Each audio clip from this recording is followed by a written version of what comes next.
that scale is Hounsfield units. So all these numbers that you see in the image, 7,000, 70,000, the number could be anything. So that's a number that you have in your computer, and that number will always have a relationship to the X-ray attenuation factor. And you have to apply that conversion factor to get to the Hounsfield unit. I will also tell you why we do that, why we maintain these two differences. If you see the scale of the Hounsfield units, like you said, like you saw, it's minus 1,000 to 1,000, right? It's just 2,000. The range is 2,000. In digital computers today, 2,000 is a too small a number for us to acquire details. Our computers are capable of distinguishing millions of ranges in the signal, and we don't want to lose that advantage. So when you acquire a signal, we will try to acquire as much range as possible, and those signals are then converted into your computer storable numbers, a floating point number or an integer, depending on how you store it. So this is it is just a computer number that you store in the image. And then every image acquisition system, if you see the image, a CT image, a DICOM image, it will always have the scaling factor. And you have to apply that scaling factor on these numbers to get to the Hounsfield units. So these are two different ranges or scaling domains. And a lot of scaling is used in all these modalities. So you should not confuse with the numbers that you see in your images with the units, Hounsfield units. Okay. But if you will see that in case of the abdominal images, around 70 or 30 to 200, all images, all organ will be highlighted. But if we are clipping that, so we are losing the resolution, but we don't know what is the scaling factor have been used to reconstruct that image. So how we can get it, even though that factor is not mentioned in the DICOM header also. The DICOM header will always have that information. DICOM header will have, so if I can tell you the attributes. So there's something called scale slope, scale intercept, rescale slope, rescale intercept in the DICOM attributes of the images. And those are the ones that let you convert from the acquired signal to these units, Hounsfield units. You can look up for rescale intercept and rescale slope, and scale intercept and scale slope. So these are the two attributes that are used in DICOM. But sir, after using that also, that range is not coming from minus 1,000 to plus 1,000. It is going beyond that. No, it has to come. Then there's something wrong in the computation. Okay, sir. We will discuss offline after taking your contact. Yeah. Okay, sir. Sure. Please go ahead. Thank you, sir.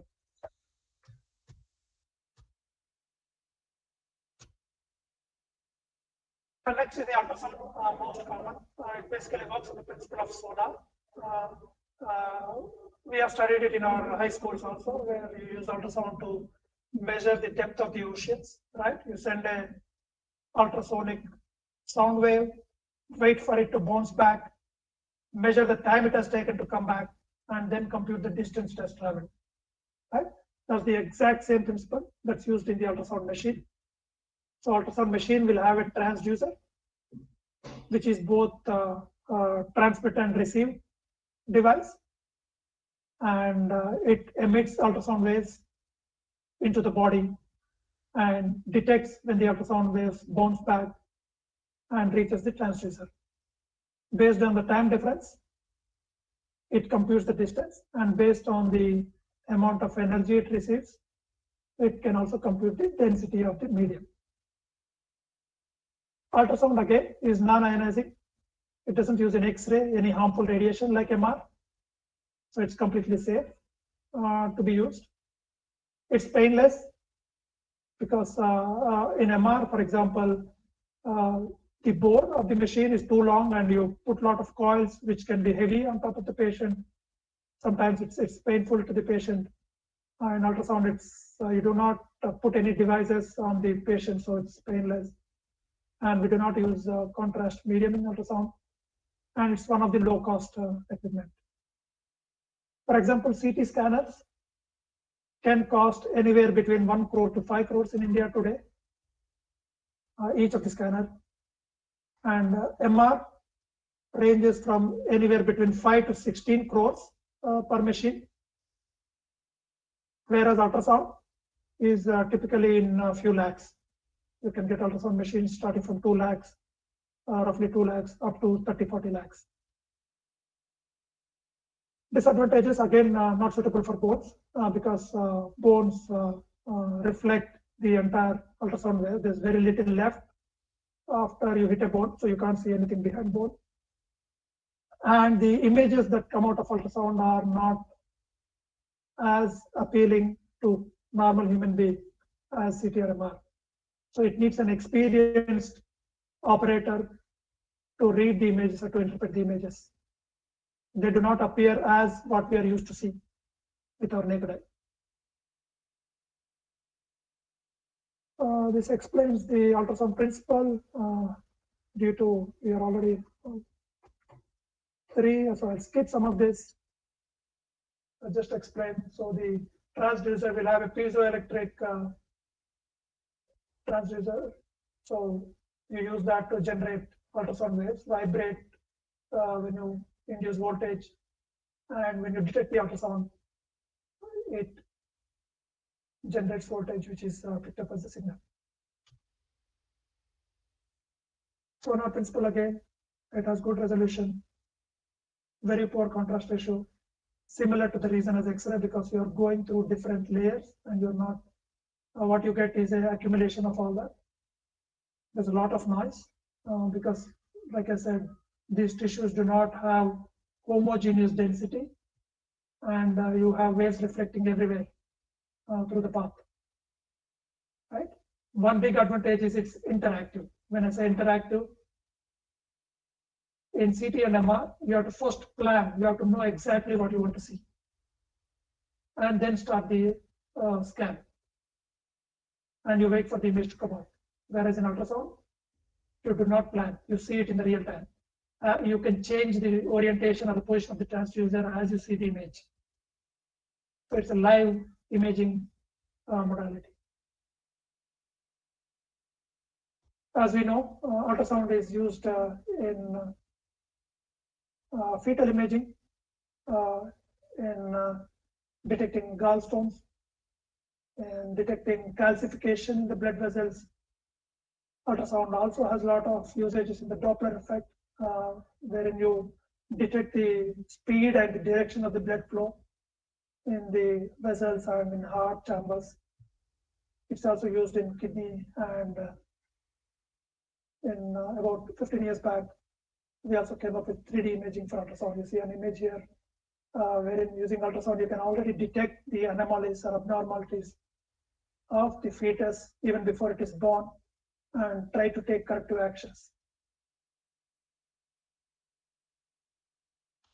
The next one and the last one is nuclear medicine. Basically, nuclear medicine equipment, predominantly known as SPECT and PET, it's a positron emission tomography imaging. They do not image the structure. They are not anatomical imaging modalities, but they are functional imaging modalities. So the image that you get is a direct reflection of the functionality. So the signal that it emits is a function of the functionality of the tissue. So if a tissue is active, if it is consuming glucose, if it is reacting, then it generates a signal. If the tissue is idle, not doing anything, then you don't get any signal. So it doesn't matter. The size, shape, position doesn't matter. So the image that you see at the end is the activity in the tissue. So that's why it's functional imaging. So the procedure is basically the patient is given a radioactive material. So we inject a radioactive material packed with glucose typically into the patient body. Because it is radioactive material, it decays over a period of time.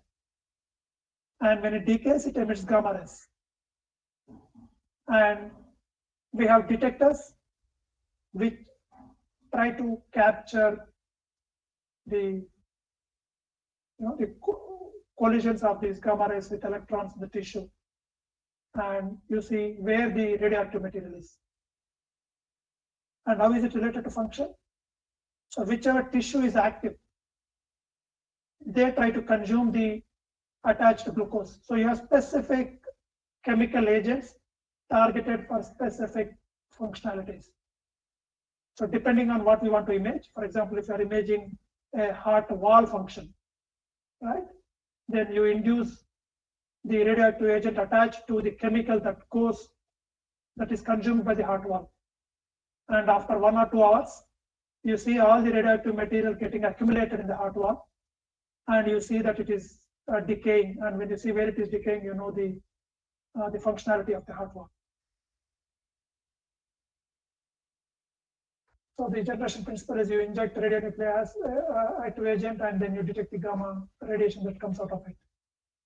It has very poor resolution, as you can imagine, because you're relying on the accumulation of the radioactive agent. So you cannot distinguish the spacing between that as easily as MR or CT. It has poor contrast, but it provides a direct mapping to the function. So that's the only advantage. So it's used in functional imaging where you really want to study the functionality, and you opt for it when your structural image doesn't give any information. If the structural image looks all fine and you suspect there's something wrong, then you do functional imaging. Okay, so that's the part on imaging systems. We have seen how X-rays work, the image characteristics. We have seen CT, MR, ultrasound, and nuclear medicine. I hope you can you're little comfortable in understanding how the images are generated and why the images have different